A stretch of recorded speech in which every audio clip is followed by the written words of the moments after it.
तो रानी रत्नावती बड़ी पतिव्रता, संस्कारी, सज्जन, सहृदया। उनकी एक दासी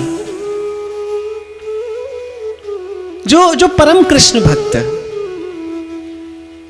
भगवान नाम कैसे भी कान में पड़े मंगल करता है, लेकिन वही भगवान नाम अगर किसी भक्त के मुख से कान में पड़े तो वो निश्चित रूप से भक्ति का बीज बो देता है।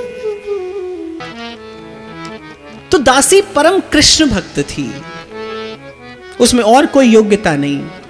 अधम ते अधम, अधम मैं नारी, शबरी जी कहती है, बोले प्रभु अधम जाति में मेरा जन्म है, नीच जाति में, नीच कुल में उत्पन्न हुई हूं। अधम ते अधम, और फिर अधम मैं नारी, कही विधि स्तुति करूं तिहारी। ये तो संत की कृपा हुई मुझ पर, मेरे गुरुदेव की मुझ पर कृपा हुई। वो मुझे जाते जाते आपसे मिलन की आशा दे गए, वो आपसे मिलन की आशा का दीप जला गए। तो दासी परम कृष्ण भक्ता थी। जब रानी की खवासी करती, जब रानी की सेवा करती, तो दासी के मुख से सहज में उसके श्वास प्रश्वास के साथ, महाराज कहते हैं ना, श्वास श्वास सिमरे गोविंद और मन अंतर की बिणसे चिंत। तो वो दासी अपनी श्वास प्रश्वास के साथ श्री कृष्ण नाम का उच्चारण करती है। रानी ने जब नाम श्रवण किया उस परम अनुरागवती दासी के मुख से, रानी अनभिज्ञ थी इस नाम से, इस रूप से। प्रभु में आकर्षण, प्रभु को प्रिय लगना, केवल प्रभु का प्रिय लगना, प्रभु की ओर आकृष्ट होना, ये अनेक जन्मार्जितम पुण्य। तो रानी के मन को बड़ा प्रिय लगता था वो कृष्ण नाम। वो जब दासी कहती थी, हे कृष्ण, हे रमण, हे करुणैक सिंधु, हे चपल, हे नयनाभिराम, वो हृदय के अनुराग में पगा वो नाम जब रानी के कान में पड़ता था, तो रानी कहती थी, किसका नाम उच्चारण करती है तू इतने अद्भुत प्रेम में भरकर, कि मेरे मन में एक अद्भुत सी, एक विचित्र सी व्याकुलता उत्पन्न हो रही है तेरे मुख से ये नाम सुनते सुनते। जाने क्यों ये साज सिंगार मुझे सुहाता नहीं अब। ऐसा कौन सा सुख है तेरे पास? तू दासी है, साधनहीन है, पराधीन है, और पराधीन सुपने सुख नाही। आखिर ऐसा कौन सा सुख है तेरे हृदय में जिसने पराधीनता के इस महादुख को भी नष्ट कर दिया है? रानी बार बार पूछती और वो दासी मुस्कुराकर टाल देती। 10 नामापराध शास्त्र में बताए गए हैं, और उसमें एक नामापराध है कि भगवान की कथा वार्ता और भगवान का नाम अनअधिकारी व्यक्ति के सामने कहना। रानी ने बार बार पूछा, लेकिन दासी ने नहीं कहा। एक दिन रानी ने रानी होते हुए दासी के चरण पकड़ लिए कि मैं तेरे चरणों में हूं, मैं विवश हूं, मुझे और विवश मत कर। एक बार मुझसे अपने हृदय का ये रहस्य खोल कर कह दे, ऐसा कौन सा सुख है जो तेरे रोम रोम से छलकता है? वो ऐसा कौन सा अनुराग है जिसके रंग में, जिसके रस में तेरी आंखें सदा भींजी रहती हैं? तेरी जिह्वा ये किस नाम का उच्चारण करती है कि इस नाम का उच्चारण करते ही थोड़े से क्षणों के लिए तो मुझे संसार के सब सुख फीके जान पड़ते हैं? क्या है, कौन है? जब दासी ने देखा कि रानी चरणों में पड़ी है, तब दासी ने जाना अब ये अधिकारिणी है। यही दरबार दीन को आदर रीति सदा चली आई। भगवद कृपा का, भगवद लीला का आस्वादन करना हो तो हृदय झुका कर करिए। रानी भूल गई अभिमान, दर्प, गला। दैन्य ने हृदय की भूमि तैयार की कि भगवत भाव का बीज पड़ सके। दासी योग्य थी, किसी पूर्व के कर्म के कारण दासी होकर आई थी, पर प्रेम बीज पलटे नहीं। चाहे युग जाए अनंत, ऊंच नीच घर अवतरे, पर रहे संत का संत। योग्य थी दासी, श्रेष्ठ थी वो विचार से, श्रेष्ठ थी वो भगवत भक्ति के प्रताप से। रानी चरणों में पड़ गई, भूल गई कि मैं रानी हूं। अधिकार सिद्ध जानकर दासी ने कहा, पहले तो कहा रानी से कि आप राज सुख का भोग करिए, क्योंकि जिसका चिंतन मैं करती हूं, श्री रूप गोस्वामी पाद कहते हैं, जिसको संसार के सुख की कामना हो, जो अभी भाई बंधु और सुहृद जनों के सुख का, जो अभी संसार के विषय का उपभोग करना चाहता हो, बोले वो तो कभी भूल कर भी यमुना तट पर कालिंदी के कूल पर विराजमान इन वृंदावन चंद्र गोविंद चंद्र का दर्शन मत करना, जिसे संसार के सुख की कामना हो। तो दासी ने कहा कि रानी साहिबा, आप अभी राज सुख का उपभोग करिए, आप क्यों इस तरफ आती हैं? ये मार्ग आपके लिए नहीं। ये प्रेम को पंथ करार महा और तरवार की धार पे धावनो है। चढ़ के मैन तुरंग पे और निक से पावक माए, प्रेम पंथ ऐसो कठिन सब कोई निभत ना है।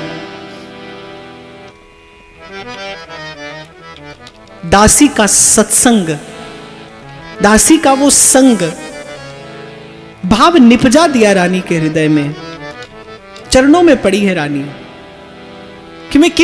कि तू ये जान मैं तेरी शरण में हूं, लेकिन अपने हृदय के इस रहस्य को मेरे सामने उद्घाटित कर दे। मेरे मन प्राण व्याकुल हैं तेरे मुख से वो चर्चा श्रवण करने के लिए। मेरे मन प्राण व्याकुल हैं तेरे मुख से उसकी चर्चा श्रवण करने के लिए जिसका नाम सुनती हूं और मुझे संसार का सुख नीरस लगता है। यह भक्त के भजन का प्रताप है।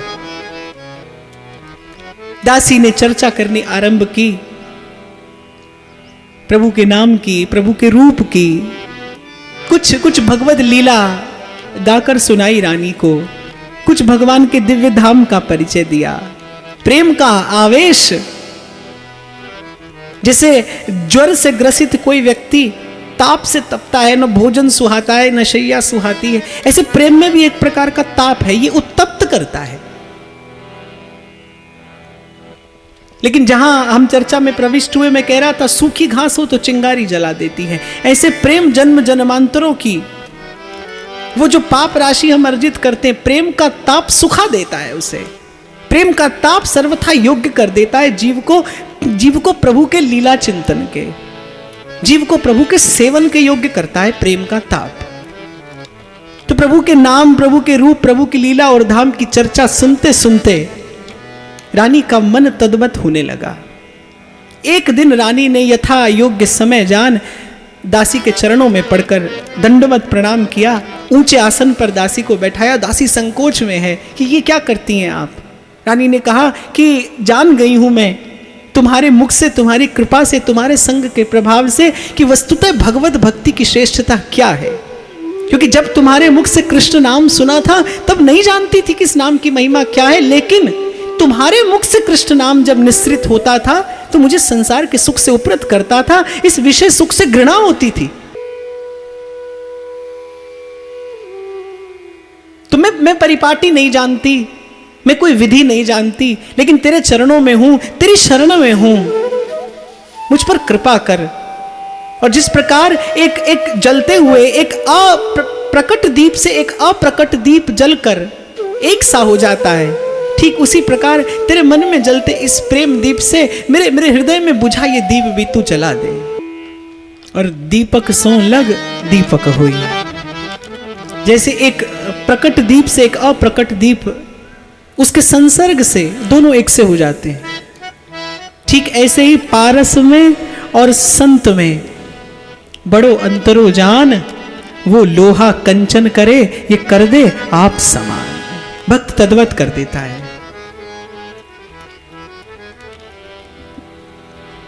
हरि रीझे तो मुक्ति दे, पे हरिजन हरि ही देत। कृष्ण प्रेम का वो धन दासी ने रानी के उस हृदय के पात्र में उड़ेल दिया। प्रेम मगन हो गई रानी। तो कृष्ण प्रेम से परिचय करा दिया रानी का। अब क्या करूं?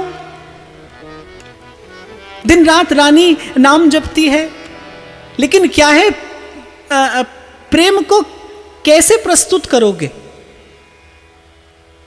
जैसे आपके बालक के जन्मदिन पर आप अपने बालक को कोई सुंदर सा उपहार देते हैं, वो उपहार क्या है? क्या वो उपहार प्रेम है? उपहार की अनुपस्थिति में भी प्रेम तो है, लेकिन क्या वो उपहार प्रेम नहीं है?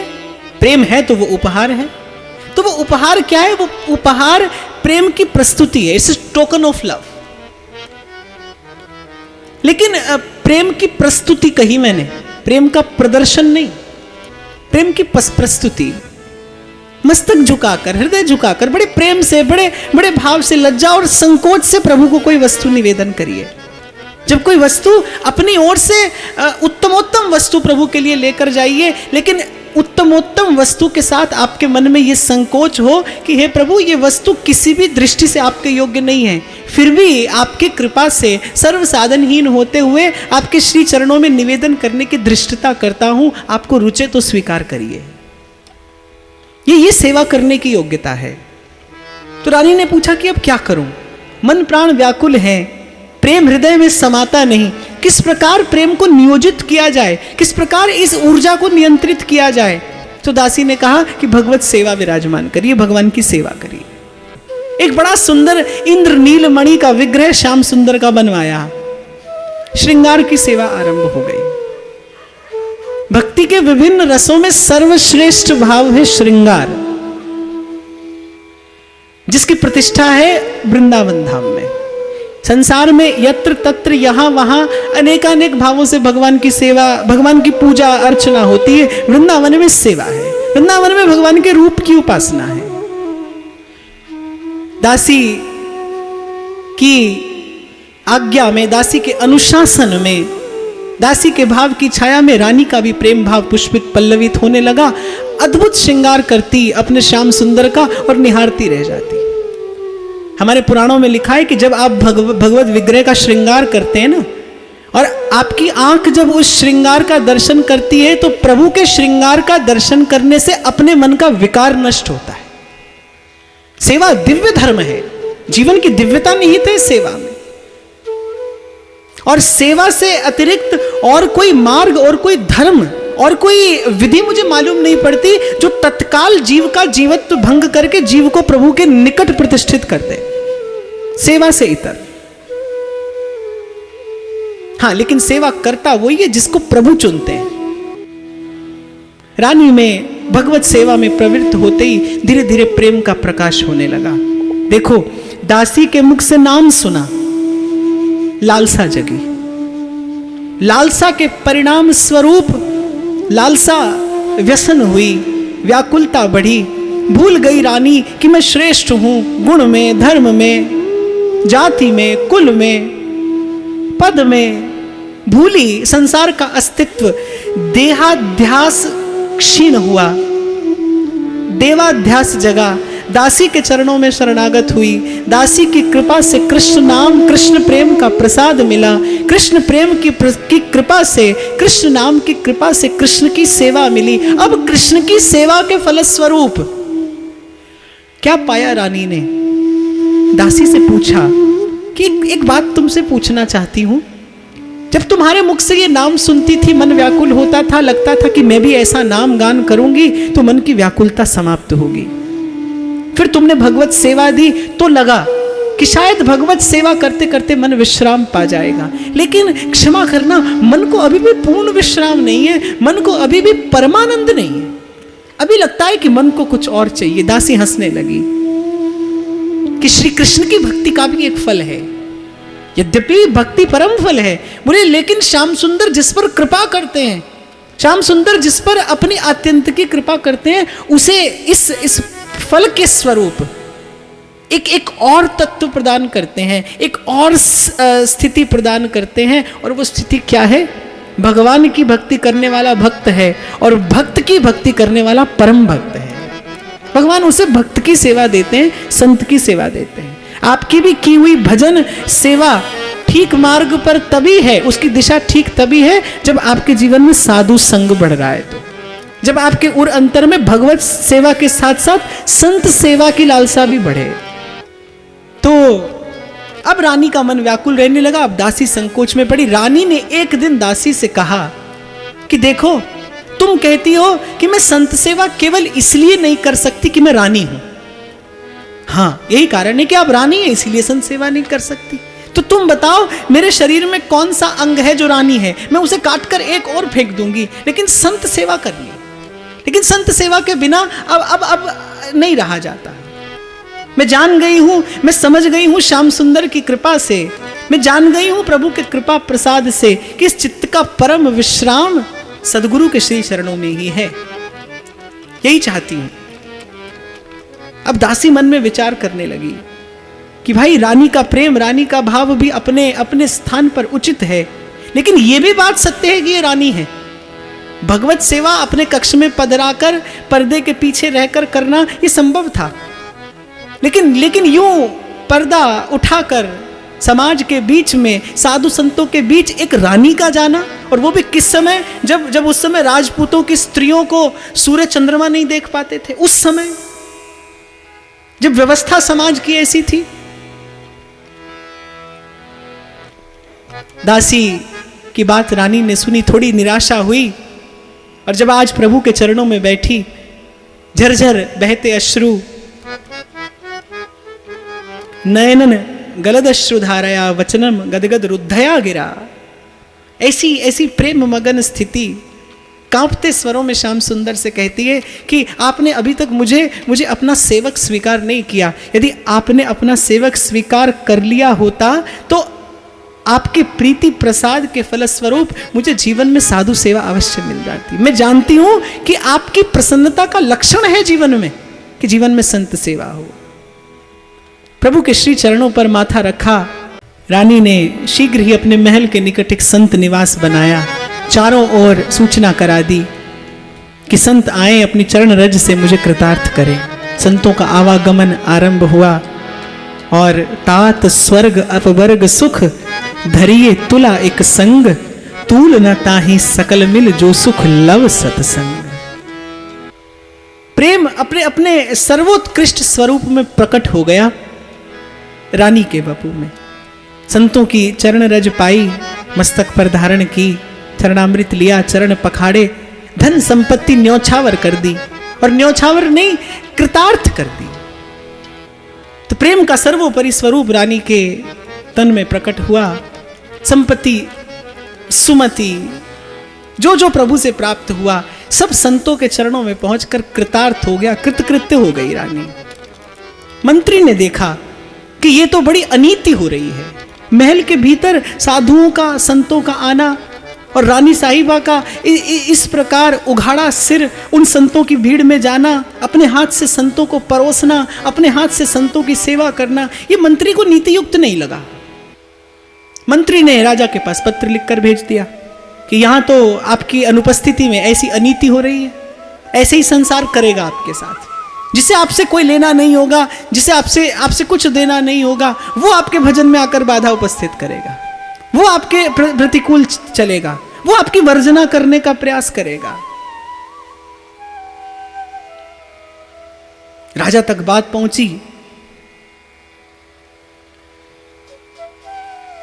राजा और ज्येष्ठ पुत्र, इसी रानी से उत्पन्न हुआ पुत्र उस समय राजा के निकट था। राजा उस समय सभा में बैठा था। पुत्र ने जैसे ही कक्ष में प्रवेश किया, राजा ने पुत्र का ये कहकर उपहास किया कि ये देखो, ये आया है बैरागन का छोरा। पहले तो पुत्र समझा नहीं कि पिता के किए इस उपहास का क्या कारण है, लेकिन जब पुत्र को वस्तु स्थिति का ज्ञान हुआ तो पुत्र के मन का आनंद अनंत गुना बढ़ गया। जिस प्रकार जननी कृतार्थ होती है भक्त पुत्र पाकर, और शास्त्र तो ये कहता है कि पिता असुर हो, लेकिन यदि माता भगवत भक्त है तो पुत्र भगवत भक्त होगा। और यदि जननी व्यभिचारिणी हो तो पिता भले कितना ही बड़ा ऋषि क्यों ना हो, जो उत्पन्न होगा वो असुर ही होगा। ये जननी की सामर्थ्य है। पुत्र ने सोचा कि मैं ऐसी मां के गर्भ से उत्पन्न हुआ, मेरा पुत्र होना सफल हो गया, इस संसार में जन्म लेना सार्थक हो गया। अपनी माता को पत्र लिखा कि पिता का व्यवहार प्रतिकूल हो सकता है, लेकिन आपने जो धर्म जीवन में धारण किया है, प्राण देकर भी इस धर्म की रक्षा करिएगा। अब इस पग से, अब इस पथ से पग पीछे मत हटा लीजिएगा। पुत्र का ऐसा भाव भरा पत्र जब माता को मिला, माता ये जानकर कृतार्थ हो गई कि मेरा इस संसार में पुत्र को उत्पन्न करना सफल हो गया। कुलम पवित्रम जननी कृतार्था वसुंधरा पुण्यवती चते, कि मैंने ऐसा भगवत भक्त पुत्र उत्पन्न किया। रानी के हृदय का उत्साह और बढ़ा। राजा ने एक विशेष शब्द प्रयोग किया था। साधुओं के लिए कहा जाता है सिरमूड़ा। तो राजा ने भी पुत्र को यही कहकर संबोधित किया जब पुत्र राजा के सन्मुख हुआ कि ये देखो, ये आया है बैरागन का बेटा, ये आया है सिरमूड़ी का बेटा। पुत्र ने अपनी माता से ये लिख कर भेजा पत्र में कि राजा ने मुझे ये संबोधन दिया है। ये संबोधन राजा की दृष्टि में हे होगा, लेकिन मेरी दृष्टि में ये भगवान के भक्त का वेश, भगवान अनंत कृपा करके देते हैं। इन शब्दों की सार्थकता रखिएगा, इन शब्दों की लज्जा रखिएगा। जैसे ही रानी ने ये पत्र पढ़ा, बड़े सुंदर कुंचित केश राशि थी रानी की, उसी क्षण रानी ने अपना क्षौर कर्म कराया और लोक लाज को माने त्याग दिया। भक्ति के आवेश में, भावावेग में जब राजा लौटकर आया और रानी की ये दशा देखी तो राजा के तो तन मन प्राण जल रहे हैं। क्या किया जाए? मंत्रियों से विचार विमर्श किया तो राजा ने एक निर्णय लिया कि देखो, ऐसी रानी का परलोक से धर जाना ही उचित है। बोलिए, जब तक संसार में रहेगी तब तक हमारी नाक कटेगी। संसार की तो ये गति है। तो राजा को बड़ी लज्जा आई रानी का वेश देखकर। पुत्र के हृदय का आनंद प्रतिक्षण प्रवृद्धमान है कि मैं धन्य हो गया ऐसी माता के गर्भ से जन्म पाकर। कह देना बहुत सरल है साहब, पर कह तो सुनत दशा हृदय नहीं आवे। भूखा नाहर भेज दिया रानी के महल के द्वार पर।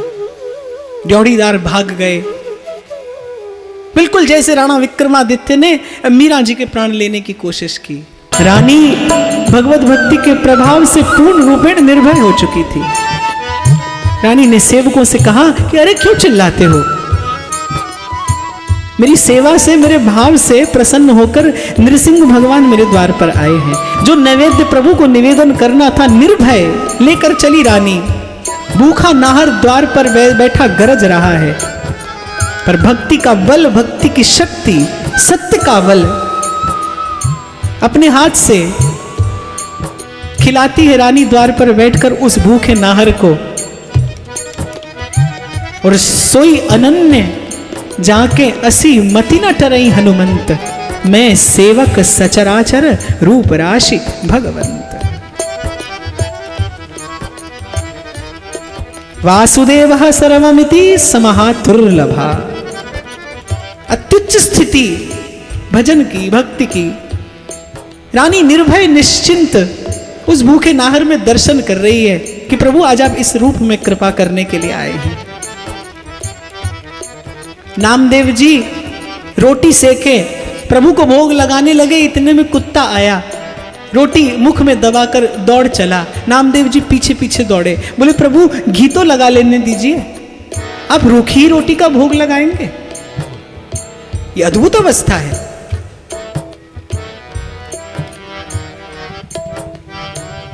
रानी की सेवा पूजा स्वीकार की नृसिंह भगवान ने, दुष्टों का दलन कर दिया, राजा के निकट पहुंचे। राजा भयभीत मूर्छित, प्रभु ने प्राण नहीं लिए। क्यों? क्योंकि प्रभु जानते हैं कि मैं रानी के मन का स्वामी हूं और ये लोक की दृष्टि से मेरी साक्षी में ये रानी का पति हुआ है, ये विमुख है, ये भूल गया है, ये बिसर गया है। प्रभु ने उतना ही निग्रह किया जितना आवश्यक था। राजा को जब चेत आया, दौड़ा, रानी के चरणों में जा पड़ा। बहुत बार भक्त इसीलिए चमत्कार दिखाता है, बहुत बार भक्त को माध्यम बना के प्रभु इसीलिए चमत्कार दिखाते हैं क्योंकि जो आसुरी वृत्ति का विमुख जीव है वो बिना चमत्कार के सम्मुख नहीं होता। पर मैं फिर भी आपको ये अवश्य कह दूं कि भक्ति में चमत्कार के लिए कोई स्थान नहीं है।